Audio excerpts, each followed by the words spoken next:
And we are live. Welcome to the NBA Strategy Show. It is Friday, February 19th. I am Josh Engleman. I am joined by Greg Ehrenberg. We are brought to you by No House Advantage. And I'm quite happy that three-game slate is over from last night.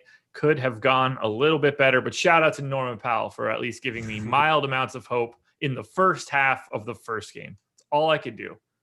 How you doing today? I mean, I felt a little better about the three games, like mostly because Kelly Olynyk came through big for me, which is funny too, because it was one of those things that we were talking about before with minutes and just the wide ranging outcomes of his minutes. It was like the last three games he's played 14 minutes, 21 minutes, and 31 minutes. I was like, any of those outcomes are viable, and I don't know which it's going to be. And then it was really funny. I just happened to get the good outcome, so people were like, "Oh, Kelly Olynyk." Like a lot of people who did well last night or played Kelly Olynyk were tweeting at me about it last night. I was like, it was just as likely to go on the opposite end where it could have been the 14-minute outcome, but I was happy that wasn't it. He played well, got his minutes, and then also was by far the top scoring center last night. So that was definitely big for me. And then being a little bit underweight to Hassan Whiteside, who was uber chalky last night. So that was really, I think, the main thing that made my night that, and that Bielitsa was way under-owned on FanDuel. Very, very under-owned. And Dennis Schroeder still 11% owned even after the news last night, which means 11% of the people are not all that great at DFS. That was fantastic. Couldn't have been happier that Schroeder got scratched. 11% of the contest basically just said, I have no interest in winning money. And unfortunately, I wasn't one of those people. I apparently just had no interest in winning money for very different reasons. Anyway, guys, hit that like button as you get in the door. Subscribe to the channel. Hit the notification bell so you know when everything goes live. And follow Awesemo_com on Twitter. We're trying to get to 30,000. We're going to give away 30-something or others. I don't remember what it is off the top of my head. I'm getting there. Look, honestly, guys, I've been limiting my coffee today because I know that I'm taking a nap after this show, so I'm not sharp. I know that we're giving away something, and I'm going to get there as I keep stalling for time. We're giving away 30 weekly passes when we hit 30,000 subscribers on Twitter, so go follow us there. 9 games. It took me a little bit to figure out that Denver wasn't playing Charlotte and that they were playing Cleveland today, but other than that, I like a 9-game slate. This is pretty good. Yeah, it's much better than the original scheduled 11-game slate. Not that we want a bunch of games canceled due to power outages and whatnot, but I mean 9-game slate. Anything that once we get to double digits is way too many games to me. Dude, the amount of people that just keep bringing up Middleton and Butler make me want to jump off of a cliff. Like I'm changing my opinions on a game. Everybody that thinks that I should change my mind, please send me head-to-heads on any site you would like, because I know that I will be confident in those head-to-heads moving forward. Yeah, one bad game. It's just you should totally change the way you think about somebody. But did you see? It wasn't just one bad game. Jimmy Butler was also good last night, Josh. Was he? Triple-double against. You know who gets a lot of triple doubles? Russell Westbrook. And he might be the worst player in the league. He's terrible. How good is he? The worst player in the league. You know what's funny about the triple-double thing, and then we can start talking about the games, is so if Russell Westbrook that year, I don't remember exactly, was he averaged like 10.1 assists or rebounds or whatever? There was one of the numbers, he was really close. Would he have been way less valuable in people's minds if he averaged like 9.8 instead of 10.1? Like just because it's a round number, it's like, hey, we got to give him the MVP because it's round numbers. Yes, absolutely. Yeah, people would think differently at 9.9 to 10.1. By the way, Chris Middleton still north of a fantasy point per minute over the past month. So, whatever. Don't care. Listen to Zach Lowe's podcast where he picks his all-stars. Guess who's, and no doubt about it, lock all-star? Chris Middleton. Guess who is teetering on the edge of making that all-star team? Jimmy Butler. Oh, who could have seen that coming? Denver Nuggets, Cleveland Cavaliers. I don't have the energy for this thing. Nuggets, pretty big favorites in Cleveland, 7.5-point favorites. Gary Harris made an illustrious return and is now out once again. Will Barton questionable. No PJ Dozier. No Paul Millsap. So this Nuggets team is a little bit weird. On the Cleveland side, we kind of know what we're doing with everyone here. We have no Larry Nance. We have no Andre Drummond. We do have a very cheap Chetty Osman, though, but we'll talk about that a little bit. Let's start on the Denver side. Jokic looks fantastic to me. JaMychal Green picking up a ton of ownership again on FanDuel. Only Jokic getting ownership on DraftKings, however. 16% owned for Jokic on DK. No one else north of 3%. I like Michael Porter Jr. a lot more than that ownership. I like Jamal Murray more than that ownership, even at 8K, which seems ridiculous. I also don't really know how Jamal Murray is 8K on DraftKings. I guess maybe we could have a bigger conversation there. I'd even get to Will Barton if he plays. I'm not entirely sure what's going on with the ownership for Denver, but I like them a lot more than it's being shown. Yeah, and so the other thing too is, remember, through the first month of the season, Cleveland was like oddly number one in the league in defensive efficiency, and that is no longer the case, or even close to it at that point. They've been a much worse defense over the last handful of weeks. So this isn't nearly the tough matchup that it looked like it could be at the start of the season. I agree with you. My primary play here is Michael Porter Jr., particularly on FanDuel, 5,500. That's still too cheap for him. He finally didn't suck last game. It was a game against the Wizards, and he did score almost all his fantasy points in the first half. I think he had like 24 fantasy points in the first half of that game and finished with 28. But still, I mean, Michael Porter Jr., he took 11 shots in that game. He made 5 of them, much better than the 0 for 8 he shot the game before. He also could have played a little bit more. He got into foul trouble in that game. That maybe impacted his aggressiveness a little bit. He finished the game with 5 fouls. But the primary play here for me is going to be Michael Porter Jr. on FanDuel, and then Nikola Jokic on both FanDuel and DraftKings is my favorite center option. Yeah, we're on the exact same page with Michael Porter Jr. He is my favorite play on FanDuel. Jokic a close second, but I'm going to get to JaMychal Green, although minimal if he continues to be 27% owned. A little bit of Murray, a little bit of Barton. But yeah, we're going straight back to Michael Porter Jr. again. Look, if they're going to keep him at 5,500 on FanDuel, I see no reason to get away from him, especially against not Cleveland. At all. And it's not like he's even picking up that much ownership at this point in the day. That could change because we've seen him be popular the last few slates. But I also wonder if we're starting to get to a point where people have a little bit of Michael Porter Jr. fatigue. It's like, hey, I keep rostering this guy, and he's either mediocre or he's not good. At what point do I want to jump ship? And then you look at the ownership, and it's like 17% right now for Michael Porter Jr. on FanDuel. That's way too low of ownership considering his price. It is sort of wild to me that he's just not picking up even more. I get it, but Cleveland's bad, like really, really bad. 30th ranked offense, 24th ranked defense, and their best defensive player is out today in Larry Nance. So that's kind of crazy.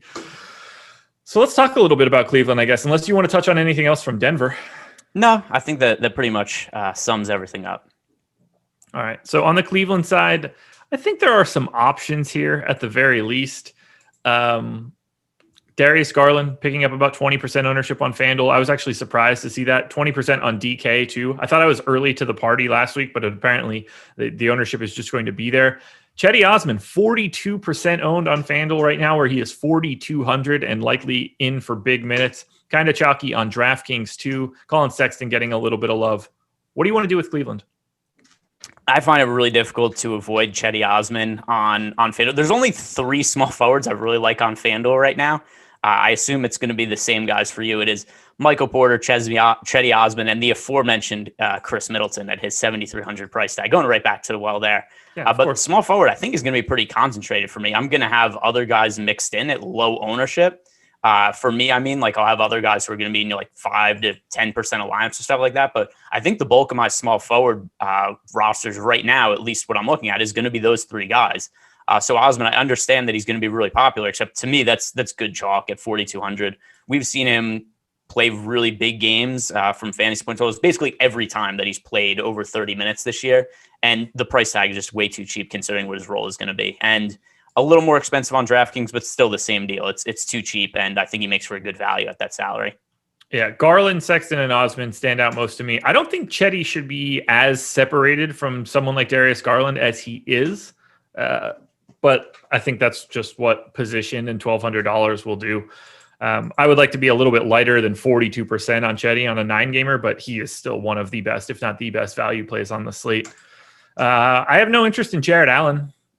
He's not really picking up much ownership. I think he's probably like the 10th best center or something like that today. Or do you have any interest in Allen now that he's the starting center?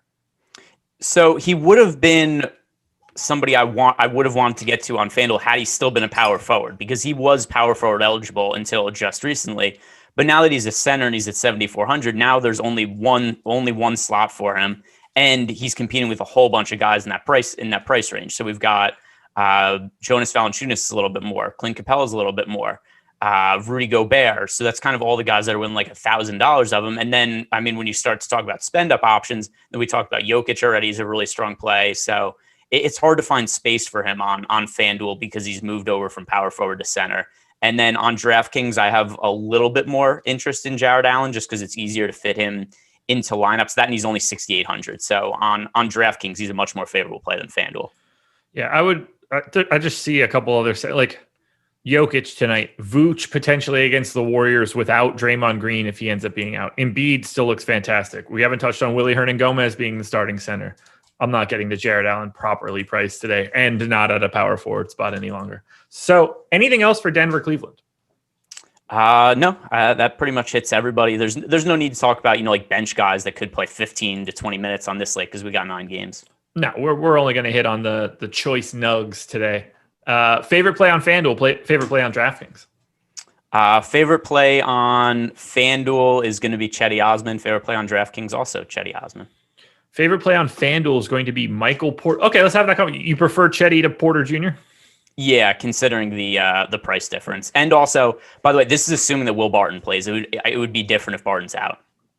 Same sort of story for me. I prefer Porter Jr. slightly ahead of Cedi on FanDuel. And then on DraftKings, it's Darius Garland.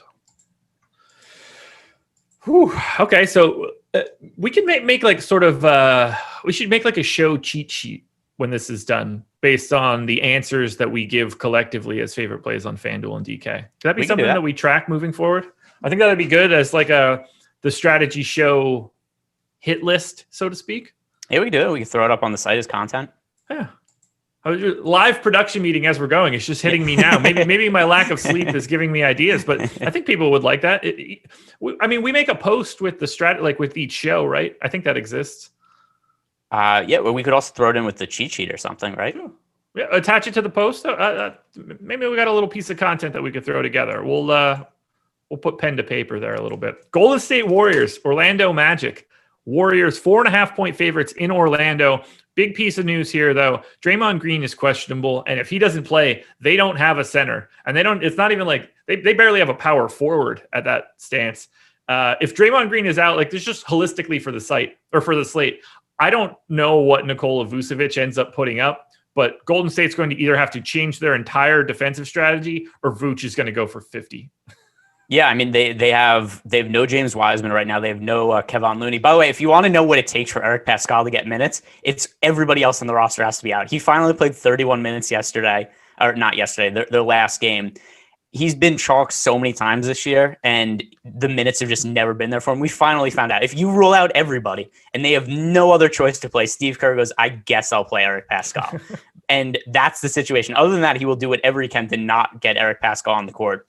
If Draymond Green is out, I know that it's gone poorly every other time this year. I don't see any way around other than having to get some exposure to Eric Pascal. He played 32 minutes last game.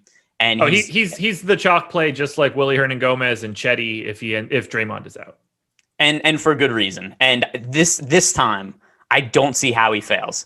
I mean, I know he's Eric Pascal; he's found a way to do it before. But like we said, there would be no Draymond Green. Draymond currently questionable, though. Just to reiterate that, James Wiseman's out, Kevon Looney's out, Marquise Chris is out for the season. They just are totally short on big men. They don't exist on the roster if Draymond Green doesn't play. And what else are they going to do? They're going to have like Kent Bazemore guard Nikola Vucevic. They have to throw Pascal out there in that situation.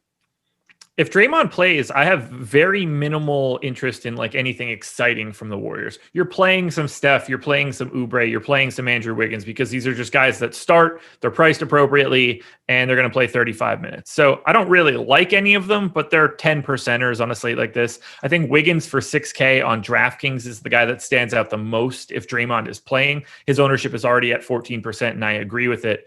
If Draymond, so like, I don't think we have a ton to talk about if Draymond is in. Do you like anything from the Warriors a lot if Draymond plays? No. And like Steph Curry would be the most interesting play, but still there's other guys that I'd rather pay up for on the slate that. And Steph Curry is, pretty expensive now. He's not somebody who was before we were able to roster him like 93, 9,400. He's gotten to be one of the more expensive players, and there's other guys I'd rather pay up for him. We've already talked about Jokic. I like Giannis more as a pay up option than him. So there's going to be other plays that I want to get to before paying up for Steph Curry. So if Draymond's in, I don't really think there's much to see here. So if Draymond is out, we're in agreement. It's just Eric Pascal becomes a cash game lock across both sites. Who else benefits? Is it Kent Bazemore again? Juan Toscano Anderson? Kelly Oubre, maybe. I don't know. What do you want to do if Draymond ends up out? Yeah, so Kent Bazemore would be the other guy who looks the most interesting. He played 38 minutes last game. Yeah. So, 38. I don't know that he gets to 38 minutes again, but just the potential that he gets to 38. That would have to make him definitely somebody I want to get to, and would also make him one of the stronger value plays on the slate. So even if he gets 30 minutes, like he's a monster value play. Yeah, and 30 seems like almost a lock after playing 38 minutes. Game. So that game did go to overtime. So I'm assuming he closed and played 33 in regulation. But even still, like that would be the goal then. And 30 minutes at 3,900 or 3,600 is a monster value play. Yeah, it's still, you give him, and like we said, if he played, it was the 33 minutes in regulation. I'm pretty sure he played all 5 minutes in overtime. It's still over 30 minutes for Kent Bazemore at his price. He played more than Pascal did last game. And I think Bazemore is a better player than Pascal. So, I think that those would be the two primary value plays, Eric Pascal and Kent Bazemore. I would have my eye on Oubre as well. He played 43.6 minutes, so I'm going to assume that's like 38 because of OT. I think that just because he's one of the few guys that are actually like kind of tall / long. I think that's where we end up going. We got to move over to Orlando now. If Draymond is out, do you have any problem having all of the Nikola Vucevic, even on a slate with like really good center options? I wouldn't be 100% on him, but he would definitely be one of my most exposed players on the slate. It's just because what we were talking about before, it's who's guarding him, right? Like it's going to be Eric Pascal. Sure, Eric Pascal, he's not a good defensive player. And then beyond that, Eric Pascal, they're not going to play Eric Pascal every minute that Vucevic plays. I assume not. So I don't even know what they do when Pascal's off the court. Plus, if Pascal gets in foul trouble, it's such a wonky situation. I don't understand how they match up. So Vucevic would become my favorite center play on the slate. And there aren't too many slates where we'll look at a team having one of their core players ruled out and we look at how it impacts the other team. There are always times where it makes sense. Like the other night with your favorite player, Jimmy Butler, when we had Kawhi Leonard and Paul George both out, that was definitely something that benefited him a lot in that situation. And this would be something similar. Vucevic going up against a Golden State Warriors team with just no big men.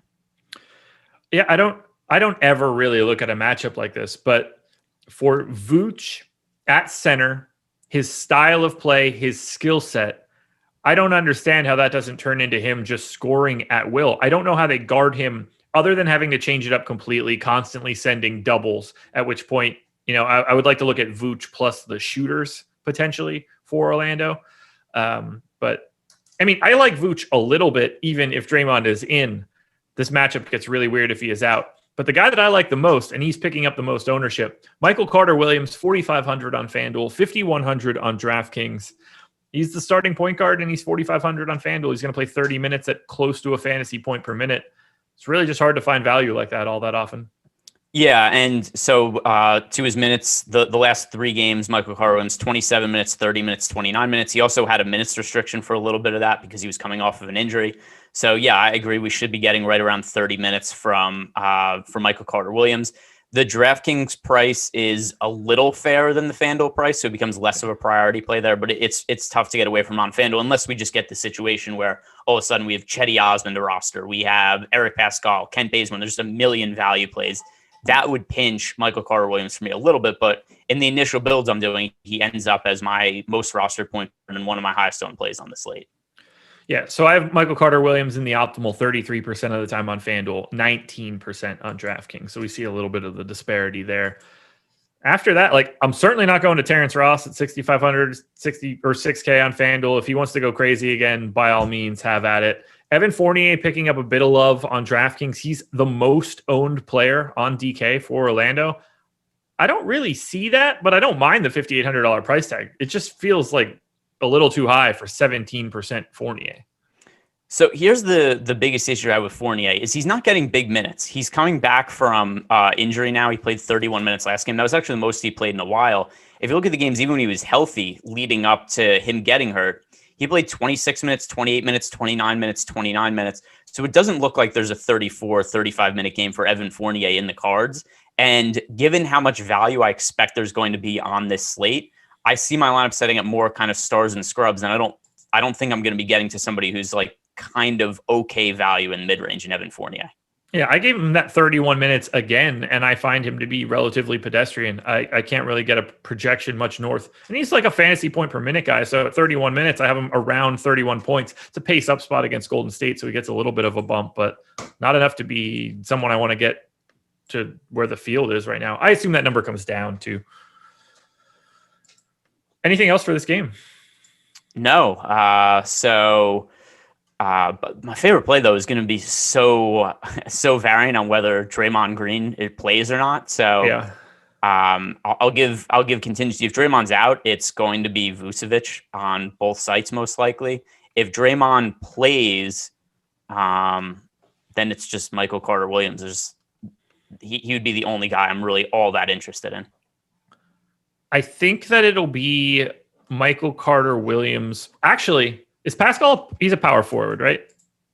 Eric Pascal is listed at a.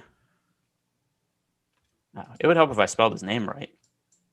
I can't find it. No, he's a center on FanDuel. And on DraftKings, I think it might be a small forward on DraftKings. Power forward center now on DraftKings. He was a small forward before. Okay. If Pascal was a power forward on FanDuel, then I think he would have become a better value than Michael Carter Williams on FanDuel. He would have been $400 cheaper, comparable rates, probably comparable minutes. So I think he would have just edged him out there. But for now, it's Michael Carter Williams on FanDuel, Michael Carter Williams on DraftKings. If Draymond Green happens to be out, I think it's probably still Michael Carter Williams on FanDuel and then Eric Pascal on DraftKings because 3,800 and more than center eligibility is going to be a big piece.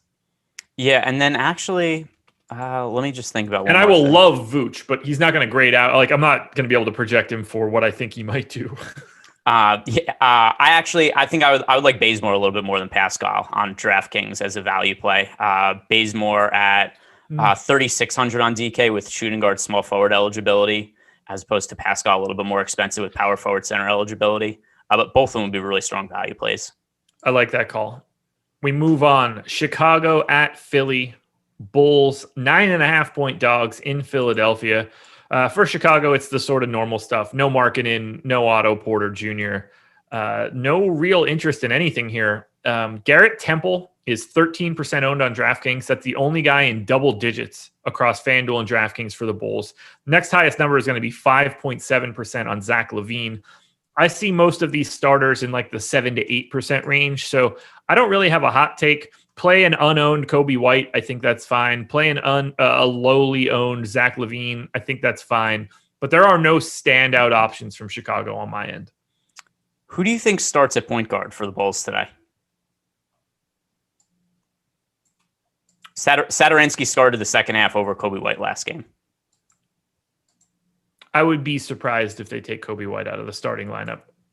I'm not entirely sure why they would do that. So last game, because they suck and they're trying to mix things up. But last game they started Thad Young, Satoransky, Denzel Valentine in the second half ahead of Wendell Carter Jr., Kobe White, and Patrick Williams. What was the score at halftime?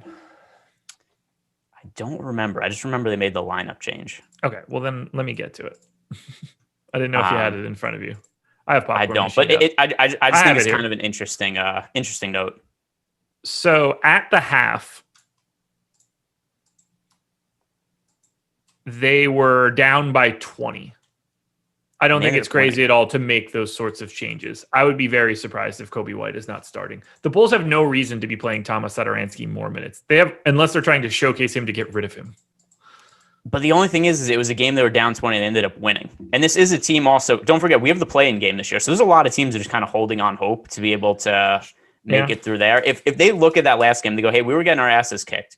We made a starting lineup change. And by the way, the Bulls are the 9 seed in the East right now. They're 12 and 15. They're not any good. And if they make the playoffs, they're just going to get their asses kicked in the first round anyway. But it's a team that they're definitely not out of it.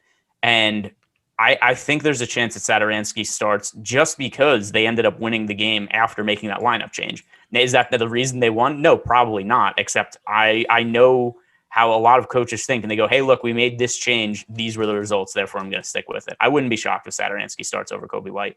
15% chance for the Bulls to make the playoffs per 538. They are projected to finish 1, 2, 3, 4, 5, 6, 7, 8, 9, 10, 11, 12th only ahead of the Wizards, Pistons, and Cavs. So if I were Chicago, I'd be playing my young guys. I'm not, so they'll probably start Arcidiacono. I think it's a valid question. I'm happy that you brought up the point. I'd be surprised if they take Kobe White out of the starting lineup. Anyway, the other reason I'm bringing up, I don't like anybody on the Bulls right now. Number one, because I have no confidence in what they're going to do with the rotation. However, if Satoransky starts, then I would have interest in him. Yeah, I would agree with you. Satoransky is 4,100 on FanDuel, 4,200 on DK. So keep a close eye on that Chicago starting lineup. But ultimately, I'm not trying to get a lot of Bulls heading into Philly. Even though Zach LaVine's skill set fits the Philly defense perfectly, he's already priced where he needs to be. Playing a bunch of Philly, though. Joel Embiid, double digits in ownership. Seth Curry, north of 20% on FanDuel. 12% owned Danny Green. I think all of that looks good. Tobias Harris only at 4% ownership. I'd be happy to get quite a bit more than that. I'll even take some shots at the returning Ben Simmons. He was out with the poops in the last game. No ownership coming in, though, to Philly on DraftKings. Highest owned player on DK. 8.6% owned Joel Embiid. Once again, I think Seth Curry going a bit undervalued here. Are you rostering up Philly against Chicago?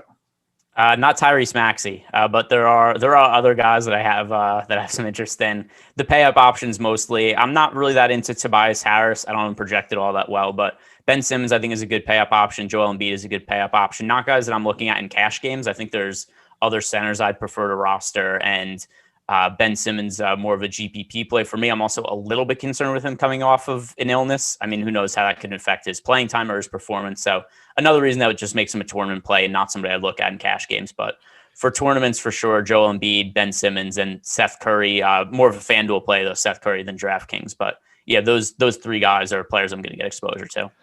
Yeah, I'm really, really liking Tobias Harris on FanDuel as a contrarian option if he really is 4% owned today. But 10% to Danny Green, to Tobias Harris, to Joel Embiid, 20+% of Seth Curry. I think all of that looks pretty good today on FanDuel. On DraftKings, they're all pretty much the same guys, but this should be a really nice spot for Philly. The Bulls aren't good. Second biggest favorite on the slate. Yeah, and actually one thing that's kind of nice, there aren't that many wide spreads on today's slate. We have Milwaukee's favored by 10.5. That's the only double-digit spread. We've had... I don't want to jinx it because we know that whatever we say on here clearly impacts the outcome of basketball games. But remember, earlier in the season, we were playing like 6 game slates and 5 of them would be blowouts. We've gone away from that a little bit, which is cool. We have. Favorite play in this game, FanDuel and DK? Joel Embiid on both sites. Ooh, okay, that's different for me. Seth Curry on FanDuel, Seth Curry on DraftKings. We're on very different wavelengths there. Yeah, I've been on Joel Embiid, although his ownership is up now. But I mean, even like last slate where we had before Ben Simmons was ruled out, when we were talking about the ownership on Nikola Jokic versus Joel Embiid, I was like, I don't have these guys projected all that much differently relative to what the ownership was at that time. It was like Jokic was projected for like 35% ownership, and Embiid was projected for like 5% ownership. I have Jokic projected higher today also, but I don't have it like drastically higher. I have Jokic 2-1 for success today over Embiid, so I will likely be a little bit heavier on Jokic. Yeah, I think. Yeah, go ahead. Sorry, no, you're fine. I was just transitioning to plugs and stuff. Oh yeah, I was gonna say I wouldn't have it 2-1. I don't run the Sims the same way you do, but I only have Jokic projected for one more fantasy point right now. That would change if Will Barton is ruled out, but I've been pretty high on Embiid for a lot of the season. I have Jokic by 6 fantasy points today. That seems like a very wide gap to me. Yes, it does. All right, schedule for today. It's Friday. We got a lot of stuff going on. So at 3 p.m. Eastern time, NHL strategy show. Jake and Cliffy breaking down all the good stuff on the ice. I know nothing about hockey. I barely know that it's happening right now. But if you want to watch a good hockey show, Jake Hari is going to bring that one to you. 4 p.m. NBA tip-off. Kayla, Ben, Greg, you're back. 3-way dance for the tip-off show. 45 minutes, though. Got a 9-gamer. So the NBA deeper dive, Alex and Adam, they'll be breaking it down. At least I think it's Alex and Adam. I just wrote that down because that's what it used to. Yeah, it is Alex and Adam. It usually is on Fridays, but I felt like Lofty had changed up his schedule. He did last week, and I didn't know if he did it again this week. Anyway, Alex and Adam. So you get the boss man and Ship My Money for an hour and 15 minutes. Then we're on to Live Before Lock, Spags and Terry for an hour. And then Spags is back again for the Swap and Spit show with EMAC at 9 p.m. Eastern time tonight. And we've got a bit of a giveaway going on. So when you go to Awesemo_com and you follow us because you want to get to 30K and try to win a free pass, you could also try to win our giveaway for today. And you could win a free year of Awesemo Plus NBA. Just follow the instructions on the tweet. You're trying to predict whether Donovan Mitchell or Fred VanVleet scores more points tonight. If you get that right, you have the ability to be selected randomly to win a free year of Awesemo Plus NBA. It's an incredible value. Don't miss out on it. So check out that giveaway now. Go to our Twitter account at Awesemo_com and then follow Greg and I as well. 6 more to go. Let's move on to Atlanta and Boston. Atlanta, not much to worry about here. They are 4.5-point dogs in Boston, but we kind of know what their rotation is right now, other than the fact that it looks like Brandon Goodwin got dropped for Tony Snell. Not that matters at all. Same guys have been playing as of late. Trae Young and John Collins, both in double digits. Kevin Huerter and Cam Reddish, both in double digits. That's on FanDuel. On DK, it's a guy I haven't even met. It's 2 guys I haven't mentioned. This is insane. Trae Young, John Collins, Kevin Huerter, and Cam Reddish are all in double digits in ownership on FanDuel. The only guys in double digits on DK are Clint Capella and Danilo Gallinari. So talk to me about the Hawks because apparently they're popular everywhere in a way. So, and I think they should be less popular. So I think the most comparable player in terms of just price and whatnot, because they couldn't be more different as players, but Trae Young to Ben Simmons. I have Ben Simmons project for more fantasy points than Trae Young, yet they're in the same price range. And Trae Young has 5 times the ownership of Ben Simmons on FanDuel and twice the ownership of him on DraftKings. So if I'm looking to roster one of those 2 players, I'd lean towards Ben Simmons, considering number one, I already have him projected for more fantasy points. And then there's also a pretty big gap in ownership there. So I don't have interest in Trae Young. I haven't rostered Trae Young heavily in forever. I can't remember the last slate that I was actually on Trae Young. It's been a minute. So I don't really like him today. And then other options, the guy who I'm most interested in is Clint Capella on FanDuel. I think the 8,000 price tag is a little bit appealing at least, and it's a good matchup against a Celtics team that doesn't rebound well and is pretty thin on bodies in the front court, but not really all that much interest in the Hawks overall. Yeah, I think they're pretty average, but I have been getting to Trae Young a bit as of late because he just keeps showing up in ownership at like 2%, 3%, 4%. And he's becoming a guy that I just try to get like 9 to 10% of. Now he's at 11 already. So I think that he's properly owned, but I was trying to grab a little bit of him when he was just like fully ignored on some of these slates. I really like John Collins at 6,800. I'm hoping that he can at least be a little bit more involved or at least get himself traded somewhere else. That would be ideal.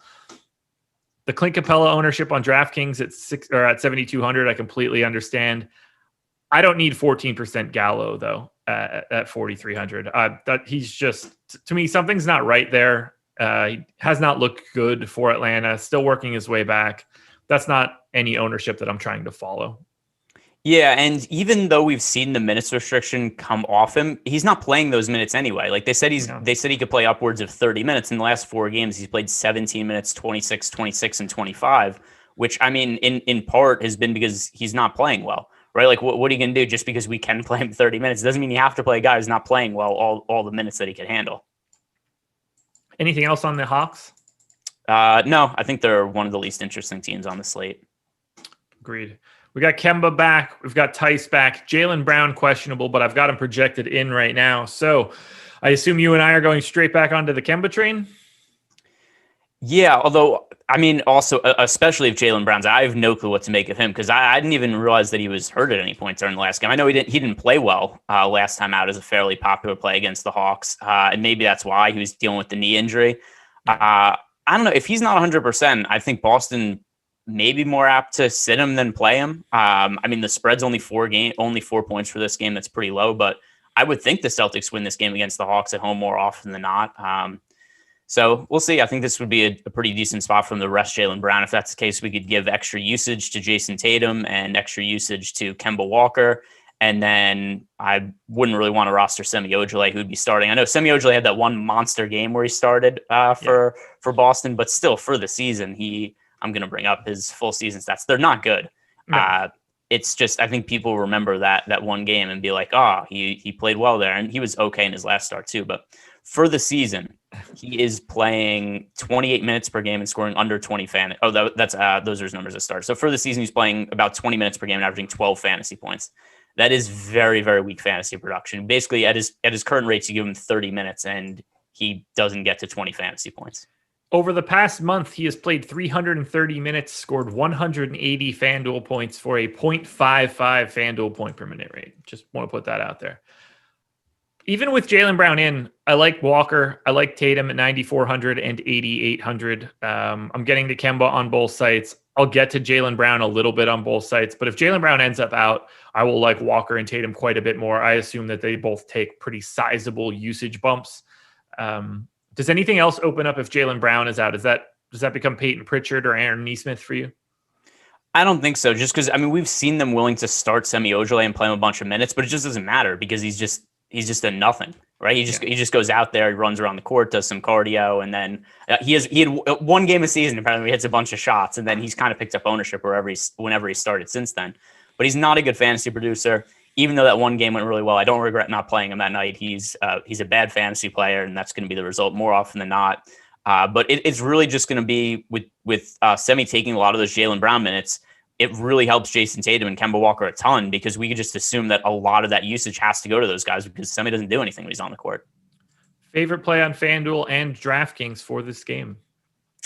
On FanDuel, it is Kemba Walker. On DraftKings, Jason Tatum, and that's assuming that Jaylen Brown's out right now. Also, on FanDuel, it is Kemba Walker. On DraftKings, it is also Kemba Walker. That is assuming Jaylen Brown is in right now. Detroit and Memphis. Yuck. Pistons are 5-point dogs in Memphis. I think that there are 2 plays and 2 plays only for the Pistons. You can maybe kind of get yourself a half one if you like some Mason Plumlee, but Jeremy Grant and DeLon Wright are the only guys in double digits in ownership. I have them around 20% on FanDuel. They're like 15% type plays on DK. That's about where their public ownership is right now. So I like them just around the field. I'd like to have 15 to 20% of both guys. After that, I see them as largely meaningless outside of Mason Plumlee is fine. He's been priced up though. So I like Mason Plumlee. It's crazy to think that 3 weeks ago, Mason Plumlee was 4,400 on FanDuel because he had that stretch where he fouled out 4 games in a row. He couldn't stay on the court. That was one of the weirder things that happened this season that nobody cares about because it's the Pistons. But Plumlee fouled out every game for 2 weeks or something like that.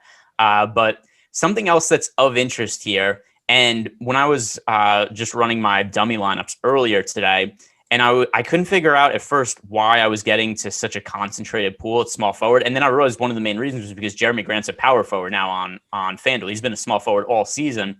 Yeah. So one of the other reasons that I really like Michael Porter Jr. and Chetty Osman and Chris Middleton, kind of concentrated group of small forwards I like now, is because Jeremy Grant is somebody who I've been targeting at that position a ton lately. And he's a power forward now.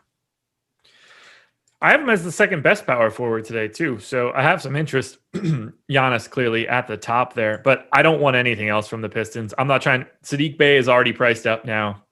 I'm not trying to sift through the Svi, Wayne Ellington, Sekou Doumbouya, Josh Jackson type slog. Grant, Wright, and nothing else.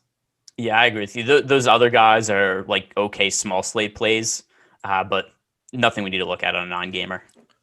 And I think Memphis is pretty much as ugly, if not uglier. $7,100 on FanDuel. Ja Morant is picking up north of 20% ownership, and I think that is very reasonable. He looks like a really nice play, and the only good play to me on FanDuel. On DraftKings, I don't think Ja is as good of a play, but he is still functional, getting a little bit of ownership, double digits there as well.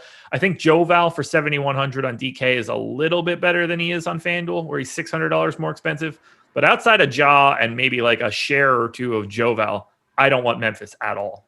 And just to hit on it, Desmond Bane back, DeAnthony Melton questionable. So something else I like about Morant is I think that his minutes are going a little bit undervalued by the industry right now because he's played 35 minutes in 2 of the last 4 games, and the other games just weren't really competitive. So he played 35 minutes in a close game last time against the Thunder. The game before, he only played 31 against the Pelicans, but it was also because it was a game where they lost by 31 points. So in competitive games, it looks like Morant's playing right around 35 minutes, and that's a number that to me, I like a lot, especially in a positive matchup against the Pistons. So Morant, I like him. The ownership is kind of there, but it looks like I'm going to be a little bit overweight to the field on Morant anyway. I have him in for 34 minutes. He still looks pretty good. If I gave him that extra minute, really wouldn't change all that much. I would be right around the field one way or the other. But it's Morant and nothing else as far as I'm concerned. I don't have anything else to add. This game, you shouldn't watch it. No, definitely shouldn't watch it. And then like Valanciunas in the front court, he would be a good play if there weren't a bunch of other good center plays already. That's the issue with him. Yep. Favorite play, FanDuel, DraftKings. Morant and Morant. Okay, so it's not Morant for me on either site. It is Jeremy Grant on FanDuel. DeLon Wright is just barely behind him. Morant is third, but they are the only three plays. 22% optimal, 21% optimal, 16% optimal. The next closest one is 5. On DraftKings, it's DeLon Wright, 6,100. That price is just too cheap. That is reasonable. I like Morant more just because of probably just because I have him for a little bit more minutes than everybody else. Yeah, that's fine. Look, it's one of those three guys, one way or the other. I don't think that you and I are coming to any conclusion other than a name that we named. This is true. Oklahoma City in Milwaukee, Bucks huge favorites, 230 plus total. Oklahoma City has Horford back now. SGA is back. Only guy that we're missing now is George Hill. And these guys have slightly higher prices than they had before because they were priced up a little bit due to people missing. I think SGA looks okay at 8,300. He's at 10% ownership. He's got 8% ownership on FanDuel or on DraftKings, and then no one else is above 5. I'll take a little bit of Darius Baisley at 6,100 because of the position. I'm happy to get a few shares of SGA, but I think Oklahoma City looks downright terrible today. Yeah, I mean, it's just the opposite of what we look for in value. This is a team that was running an 8-man rotation for the last 3 weeks or something like that due to COVID, injuries, all that. They've had guys resting. I also think a lot of that also, they were playing back-to-back situations. And I think there were kind of guys like, hey, we're not playing this guy because we played yesterday and we don't really care if we win or lose games this season. So I definitely think there was a little bit of rest going on where they just didn't want to play guys in consecutive games. But now we have everybody back and healthy at the same time pretty much. And now that just means that we have everybody's more expensive than they were before. Like Al Horford was really cheap a few weeks ago, and it's not the case anymore. And Al Horford probably goes back to playing, like 28 minutes or something like that with not the same amount of usage he was getting before. So he doesn't look good. SGA, he's been priced up at this point. He's the only guy that I'm getting to really at all in the builds that I have right now, and still not nearly the priority play that he was for me earlier in the season because the price is up and it's a tough matchup against Milwaukee. I don't have anything else to add for Oklahoma City, so let's transition over to the Milwaukee Bucks, where they're going to look pretty similar to yesterday. I'm going to have infinite amounts of Giannis Antetokounmpo, who is 42% owned on FanDuel, 30% on DraftKings. I'm going to have large amounts of Chris Middleton, 27% owned on FanDuel, 21% on DraftKings. These two guys look like two of the better plays on the slate. I'm happy to get to a little bit of your boy, Bryn Forbes, 3,600 on DraftKings. Not a ton of value out there right now. I think that could open up if we see Draymond out and things like that. But those three guys look fine. A little bit of Brook Lopez. Only played 20 minutes last night. Had a couple stocks and stuff. I haven't even looked at my jock market from last night. I just realized that, but I can't imagine that went well. Brook Lopez did return a profit, by the way. Boom. Well, I know that Chris Middleton, I'm sure, did not. No, he did not. Anyway, I assume you're right with me. Lots of Middleton, lots of Antetokounmpo. Yeah, pretty much. I'm going to scale back their minutes a little bit just because this is a tail end of a back-to-back and the game that the Bucks are favored by double-digit points. So there's a little bit of concern here that if they get up big, do they really need to push Giannis to play the minutes that he's been playing? Because Giannis, for the most part, has played massive minutes this year. And it was something you said yesterday. He's playing more minutes over the last month or so of games than he's played at any other point in his career. Is this a game you want to continue to give him that minutes if you're Coach Budenholzer when it's the tail end of a back-to-back and a game they should be able to win comfortably? So that is a little bit of a concern, but just a concern to the point where I'm not going to get to all of the Giannis. I'll probably be more apt to be in line with the field of where he's at. I like Chris Middleton a lot on FanDuel. I like him on DraftKings also, but I like him more on FanDuel at that price point. Like I said, the small forward pool, there's three guys I really like. It's Chris Middleton, it's Michael Porter Jr., and it's Cedi Osman. So I'll be getting to a whole bunch of Middleton on FanDuel. He is my favorite play on FanDuel. So Middleton, Porter, and Cedi are the three guys that show up the most in my Sims, 27, 26, 22%. And then there is a pretty big drop down to Siakam, Barton, Beasley, Danny Green. So yeah, it gets pretty gross once you get out of that first three. Not that that first three is all that great. It's not exciting to roster Chetty Osman. Oh, I disagree. He's been great. He's been great to us this year. I like rostering Chetty Osman from a DFS perspective. I'm not happy to like watch that or check out the highlights to see how he has 3 points, 4 boards, 1 assist, and a steal with 2 turnovers at the 27-minute mark of the game, but neither here nor there. 680 viewers, 120 likes, guys. That ratio is bonkers. You guys got to hit that thumbs up. I feel like I shouldn't even have to ask at this point because of how bad that looks. So you guys know the drill. Favorite plays in this game? This should be easy.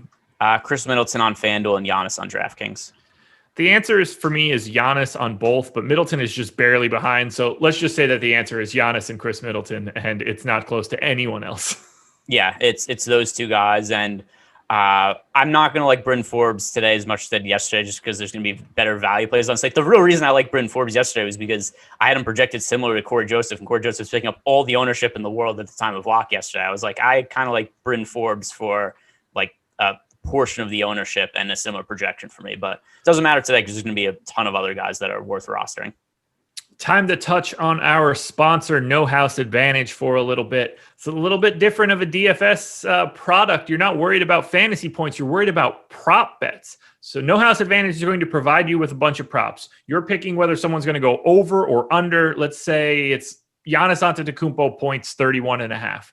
You're picking whether it's over or under, and then you're assigning it a confidence interval. So maybe you think that one's worth 7 points. Then you pick one for 6, one for 5, one for 4, 3, 2, 1, trying to accumulate the most points by getting your prop bets correctly.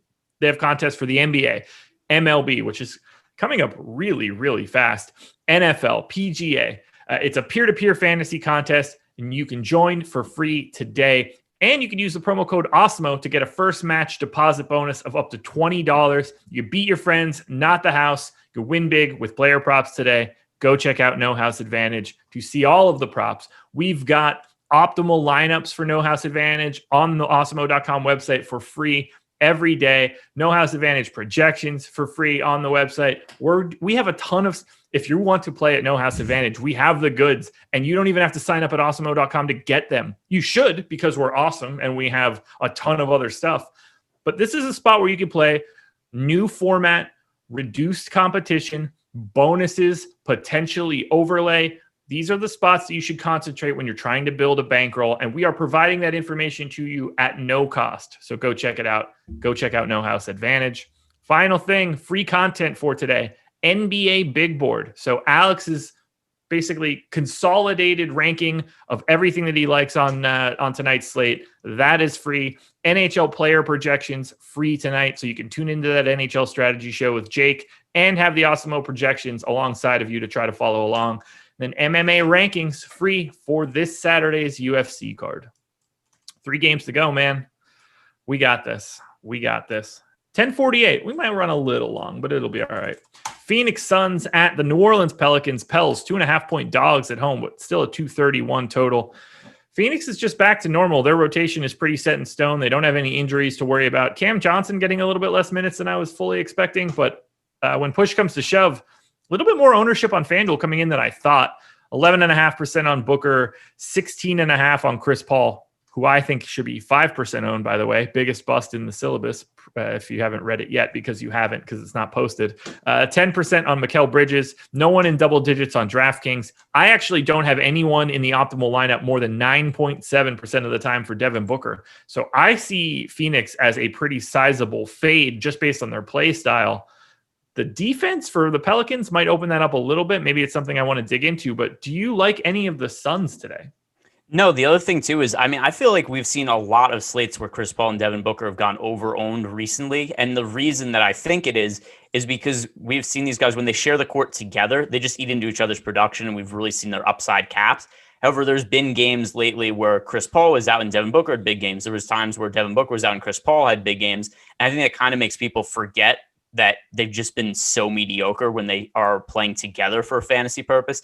And then neither of them are all that cheap right now. Devin Booker's 7,700. That is more expensive than he's been in some recent slates. I mean, before Chris Paul was hurt, we saw Devin Booker at 7,400. Then Chris Paul, who is at 7,800, he was also in the low to mid 7K range the last time we saw Devin Booker out. So I think both these guys are overpriced and overowned. So the Suns, I think, are one of the least interesting teams on the slate.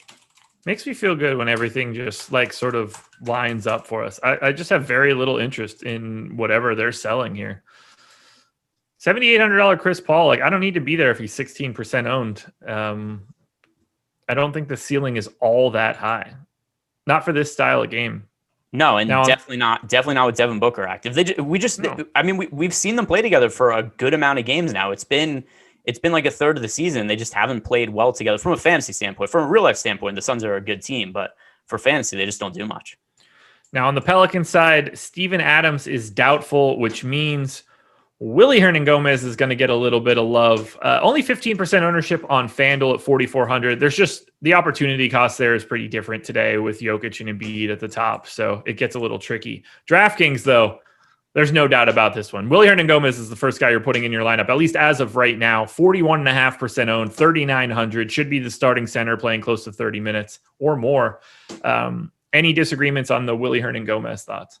No, not at all. He's one of the best value plays on the slate. And I don't think there's going to be a situation where that changes either because he's going to have to start. He's going to have to play big minutes. We saw last game, he ended up playing 29 minutes, and he's always been a good points per minute fantasy producer. Ended up pulling down 17 rebounds. He only shot 5 of 13 from the field, so he scored 33 fantasy points, and probably should have been even more than that. So Willie Hernangomez right now is definitely one of the strongest plays on DraftKings. Yeah, to me, it's a complete no-brainer. He is, without question, the top play on DK. I have him 41.5% to be in the optimal on DraftKings. The next closest guy is Fred VanVleet at 24. If Draymond gets ruled out, I think that we see those numbers come a little bit closer because we open up some value. I think it brings Willie Hernangomez down just a little bit because you have more guys sub 4K, but he is on a complete island with regards to value today. Yeah, on 100%. DraftKings specifically. Yeah, 100%. FanDuel, like you said, is different. He's more expensive, and there's opportunity costs because there's a bunch of other centers to like. I still think Hernangomez is worth getting on FanDuel, but DraftKings is just a no-brainer play. FanDuel is just one of the center options. I thought that I might get to more Zion. His rates go up quite a bit with Steven Adams off, which makes a ton of sense to me. Just opens up the floor a little bit more. Both Adams and Zion kind of occupy the same space. Still only looking like a 13-ish% guy. Do you want anything else from the New Orleans Pelicans? Zion's only 5% owned on FanDuel right now. That's a really low number. I think you mean DraftKings. I'm in DraftKings, yeah. Zion's only 5% owned right now on DraftKings power forward and center eligibility. The 8,400 price tag on Zion, that's a little bit more than what we've seen from him lately, but he's playing ridiculously well. And it is so bizarre to me that people aren't talking about Zion. When he first made his NBA debut, he was the only player people talked about for a couple months. And it was such a wide range of opinions. People like Zion sucks. He's a bust. He's fat. He can't jump. He's going to get hurt. He's Kendrick Perkins. And he was just such this lightning rod of controversy where people were constantly arguing about him. And then he's just been absolutely destroying the season. Like, the Pelicans are a decent team. They're in the playoff mix. Zion has been one of the best players in the NBA over the last month, and nobody's talking about him.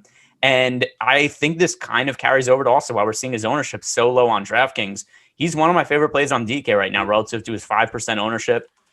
The last handful of games, too, his minutes have been up. The only issue is sometimes he does get into foul trouble or maybe there's a blowout. But, I mean, last 5 games, 37 minutes, 37 minutes, 36 minutes, 28 minutes, 34 minutes. The game he played 28 minutes. It was the same as when I talked about John Morant before. That was the game the Pelicans ended up beating the Grizzlies by. It was 31 points or something like that. So other than that, Zion's playing massive minutes. Like you said, rate boost without Steven Adams in there. I think he looks really, really good today. So he is the 15th highest fantasy points per minute over the past month in the NBA. That is a pretty high number. 0.03 of a point behind James Harden. Just FYI, everybody. Yeah, and the other thing also that's really encouraging about his fantasy production, it's a big difference this year from last year. He's getting defensive stats now. That was something he didn't do at all last year. He has, in the last 4 games, he has at least 2 steals or 2 blocks in all of those games. And over last month, he has more games with multiple steals or blocks than he has with single-digit steals or blocks. So I mean, Zion to me, with the defensive stats coming in, the rebound numbers are huge. The efficiency is ridiculous. If he takes a shot, it's almost certainly going in, which makes sense because he's just running through everybody and dunking on them. So, give me Zion today on FanDuel and DraftKings for me, by the way. His true shooting with Adams off the floor is like 74% or something really crazy, which for those that don't know is basically like 1.4 points per shot. The only thing that slows me down here and doesn't make me get a little bit more, he's got a really, really low standard deviation for someone of his skill set, lower than most people do. He's at 0.11 FanDuel points per possession as a standard deviation. That is one of the lower numbers among studs. For example, like Luka's 1.4, Joel Embiid 1.5, Jokic 1.4, Drummond 1.5, Harden 1.35. That little bit of lack of sort of upside is what mutes him a little bit for me. But in terms of like getting him in a cash game scenario, or even just having him in general, 40 points seems like a no-brainer in this spot. I like getting to Zion. I'm a little bit more muted than you are, though. So my only pushback to that is that, and I agree, it was something that I remember talking about, maybe with you, it might have been with Spags last week, about how he scores like the same amount of fantasy points every game. The difference is his minutes have gone up over the last week. So that's really the big difference for me, is he's gone from somebody who was playing 31 to 33 minutes per game to now he's playing 34 to 37 minutes in competitive games. What do you have him in for today? I gave him 35 minutes. Okay, I have him at 34 right now, so we're in the same sort of ballpark. Favorite plays in this game? Do we even have to do this? It's Zion on FanDuel and Hernan Gomez on DraftKings. Okay, it's Hernan Gomez for me on both. Zion very close on FanDuel. Toronto at Minnesota. Toronto coming back after last night's whooping of the Bucks. No Kyle Lowry once again. So I am going to be quite heavy on the chalky Fred VanVleet, north of 30% owned on both sites, and it is completely warranted. I'm going straight back to Norm Powell after last night's performance, both sites. It's only 8% owned on DraftKings, by the way. People are sleeping there in a really aggressive way. Pascal Siakam, only 8% owned on FanDuel. Happy to get north of that number. I think that the Raptors are going pretty under-owned. I'll take some OG Anunoby. I'll take still a little bit of Chris Boucher. Did you see how many minutes DeAndre Bembry played yesterday? So I was about to bring that up. I was going to say that despite the results, you were right on DeAndre Bembry and I was wrong, because he played 37 minutes. He only had a 5% usage rate, which is just, I don't even, like, that's ridiculous. I don't even know how it's possible. He was on the court and just did nothing, but I can't give him 37 minutes again, but just the chance that he plays that many minutes, assuming he starts again.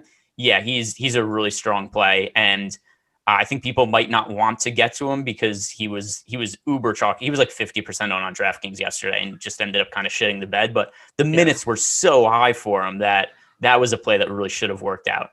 We would have had 100% of DeAndre Bembry if we knew that he was going to play 35 minutes yesterday.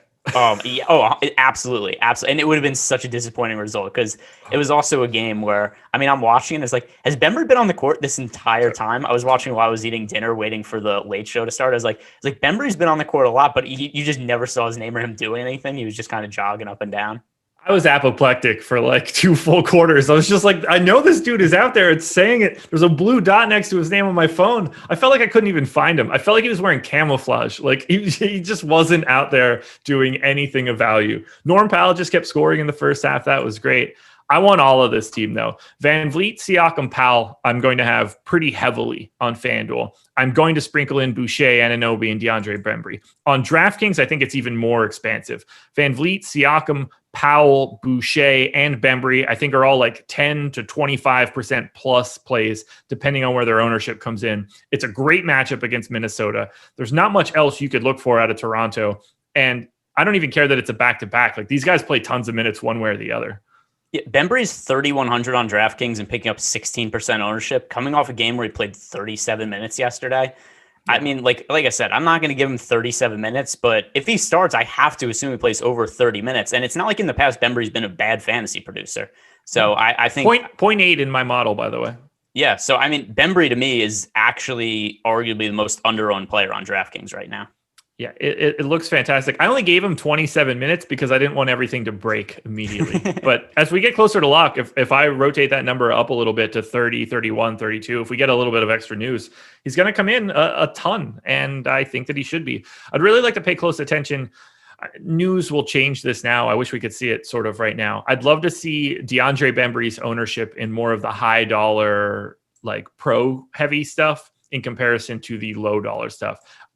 This strikes me as a spot where he would get even more concentrated ownership in the high dollar, just betting on those minutes. Yeah, and by a big difference too. Like I think he's somebody who could be like, I don't know, 16% owned in like $1 tournaments, and then you see him like 30 to 40% owned in high dollar. It's just so many minutes yesterday. The only way that changes, in my opinion, is if they mix up the starting lineup. He doesn't start, and then Norm Powell, he should be starting as well. Yep. Oh, should he? And even if he's, maybe we could treat it like he's not. Whoops on that one. I'm glad we corrected that, man, because I ended up having like 40-something% of Norm Powell, and even though I got creamed yesterday, it would have been really frustrating had I been like, hey, he's out here already. Did he check in 1 second? Oh, no, he started the entire time. Yeah, it was cool too, just because it was a good thing that Kelly Olynyk worked out yesterday, because a lot of it was like, hey, thanks for Kelly Olynyk, and then I got jokes about Norman Powell. So at least it wasn't just like us getting crapped on Twitter the entire time. But yeah, that was a funny mix up by us. Only Jaden McDaniels at 11% ownership is in double digits on either FanDuel or DK for the Minnesota Timberwolves. I see a couple of these guys as like 10%ers, Beasley, Rubio, Jaden McDaniels in particular.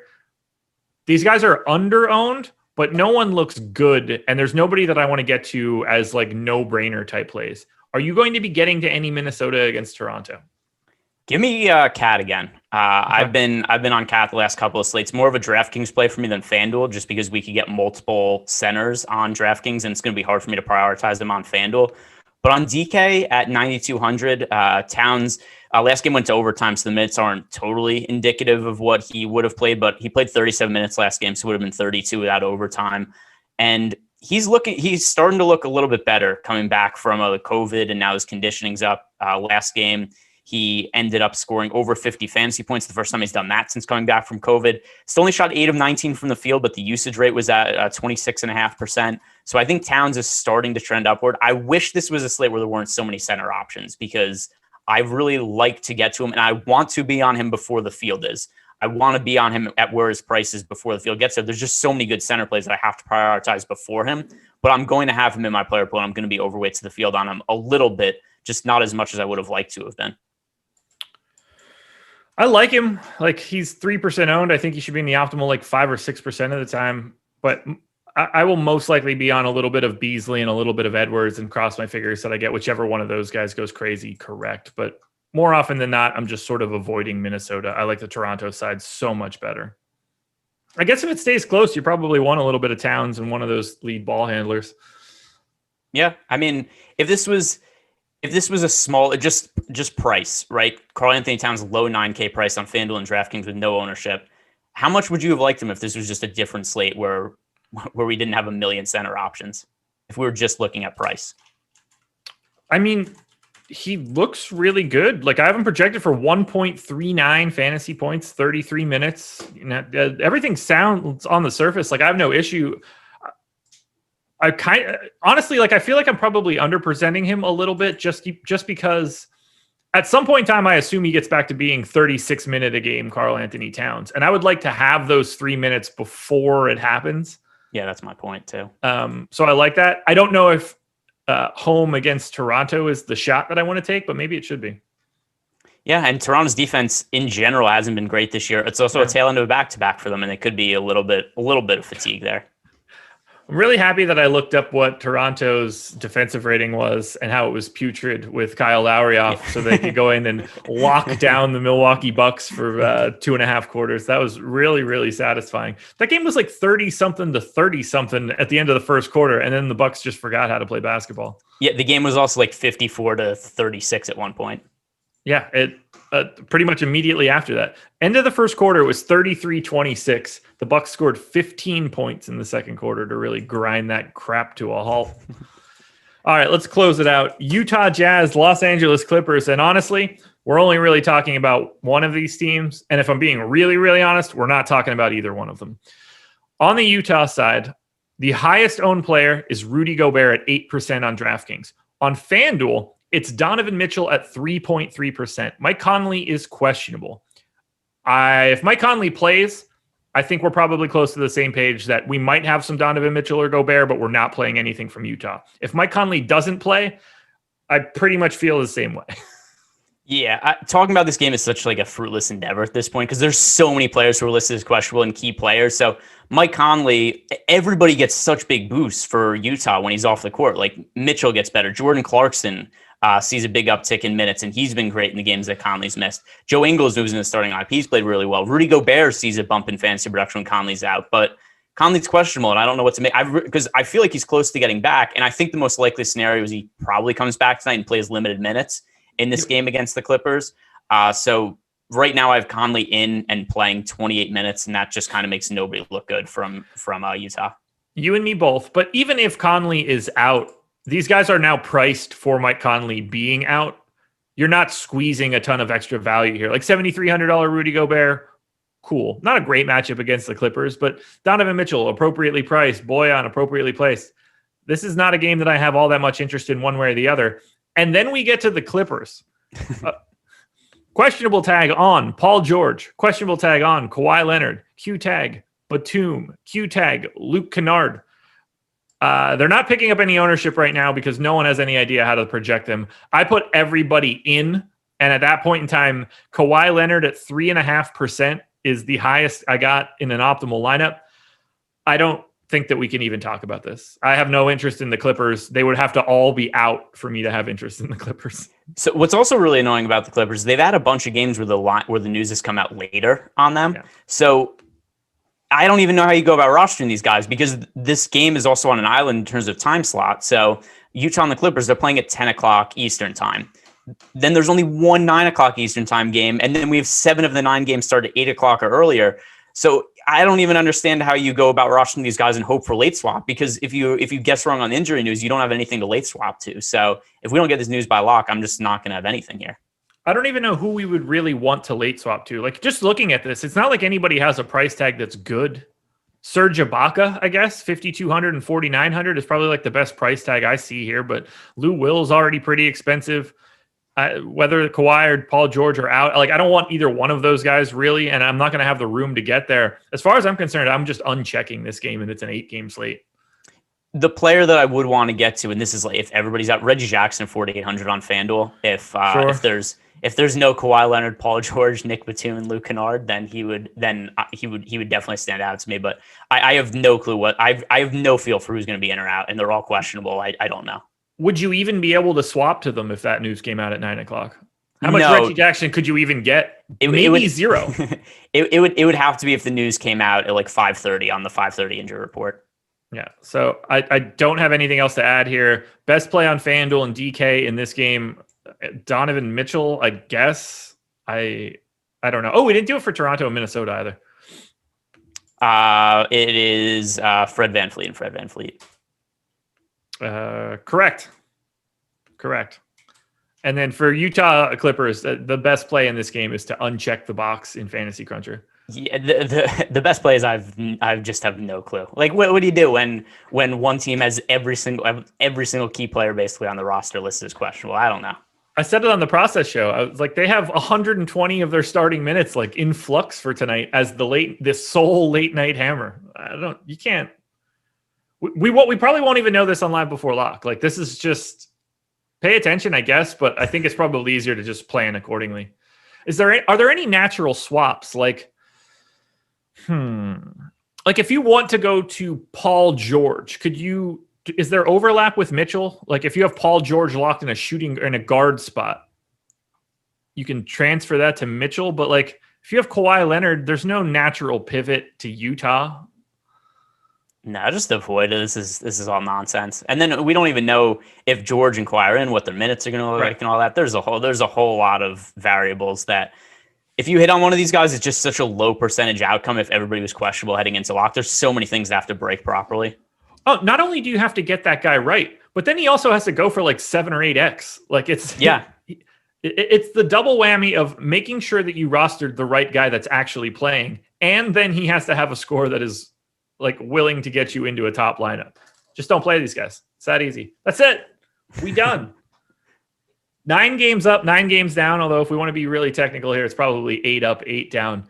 You guys got the schedule before. Follow us at Awesemo_com on Twitter. Tons of shows, tons of free content. Shout out to No House Advantage. Greg, any final thoughts before we get out of here and close out this work week? No, follow me on Twitter at Ehrenberg DFS and check out the tip-off show. We will be going live in the first block of the series of live before lock shows leading up to 7 o'clock. And who knows, maybe there's going to be Clippers news by now, but most likely not. Fingers crossed, everybody. Jazz news here. I've got Karl Malone and John Stockton ready to go. They gave John Stockton a straight 0 for dunks, which is so disrespectful, but I love it. Guys, thanks for joining us. Hit the like button on the way out the door. We're only at 194. I didn't badger you guys, but it's a Friday. Bring the Friday good vibes to you. Maybe you can get some good lineups too. Good luck tonight. Enjoy your weekend. We're out of here.